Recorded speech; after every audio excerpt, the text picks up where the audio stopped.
Hey everyone, welcome back to the channel. This is Adrian Pandev, business and immigration attorney, and today we have a big update about the beneficial ownership information reports.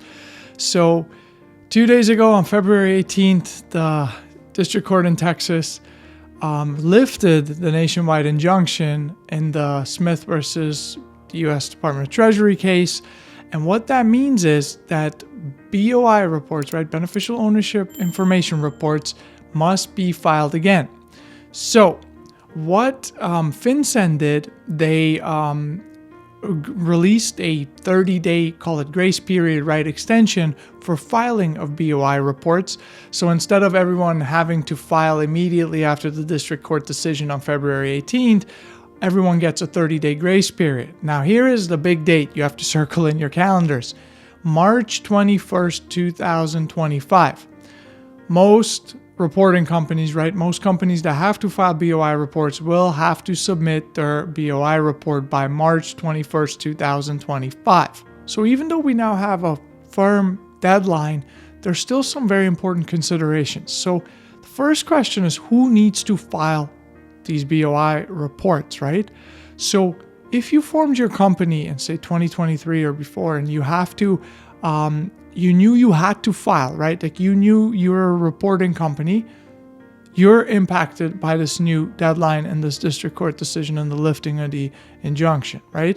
So if you knew that your reports were due before, but you never filed them because you knew there was this nationwide injunction, you were not required to file, you're impacted by this new development.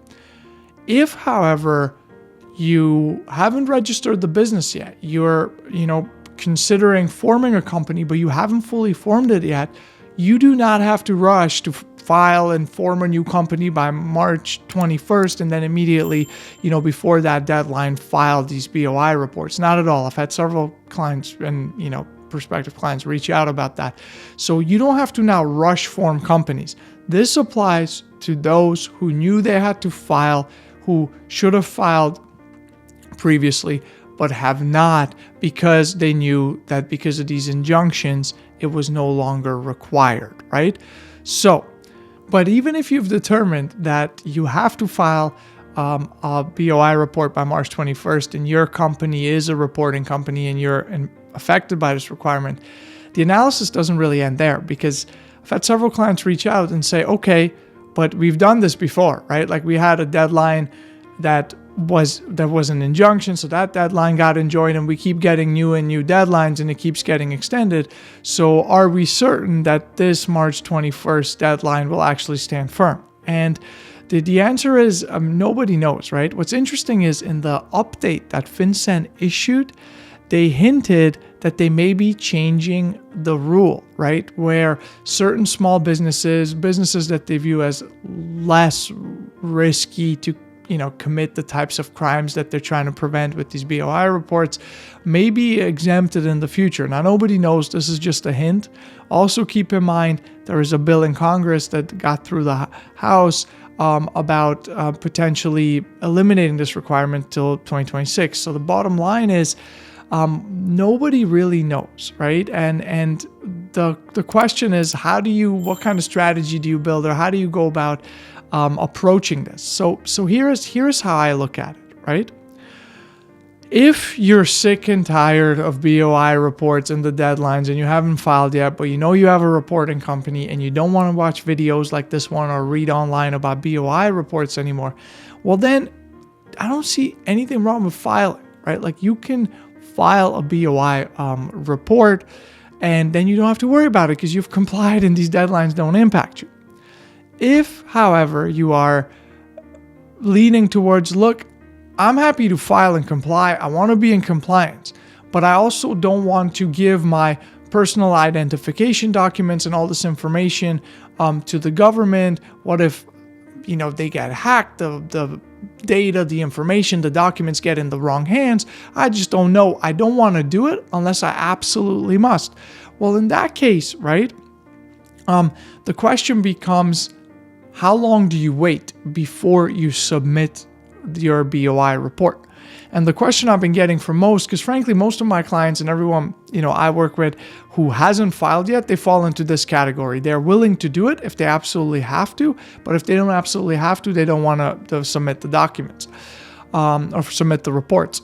So if you fall into this camp and these are the thoughts you're having, I don't see an issue with waiting a little bit, right? So this update came out just now, right? The decision was 2 days ago. Update was yesterday. So this is brand new information, right? And the deadline is, relatively far in the future, March 21st. You still have close to 30 days here. The one cautionary tale, or the one thing I want to caution you about is don't wait till the last day, right? So if you're going to wait, you want to see, look, there may be other developments. Maybe we don't have to do this by March 21st. Well, yeah, I don't see an issue with waiting a couple of weeks and seeing what happens, right? But I don't think it's a good strategy to wait exactly until March 21st in case the website crashes or something where you may run into compliance issues just because of a technical glitch or your inability to meet this deadline. That being said, right, technically, theoretically, but there's no issues. You have until March 21st and you can wait all the way up until the deadline, right, to submit this report. I think this is a personal decision. I think many people and many of my clients and just people in general will approach this very differently. But what's most important and most critical for the purposes of this video is know that there's a new deadline, again, March 21st. Keep it on your calendar. If you haven't filed yet, well then make sure you submit your BOI report before that deadline and, keep yourself updated. If you want to wait close to that deadline, make sure you're up to date on this process, because if you don't file and this deadline stays firm, well then you're going to be out of compliance and that could come with penalties down the line. So anyway, I hope you found this video helpful. Thank you for watching. If you did find it helpful, please like it and subscribe to the channel. And yeah, if there's any additional videos I could shoot that you think are helpful, please put those topics or questions in the comments and I'll do my best to address them. Thank you so much again. Have a wonderful day.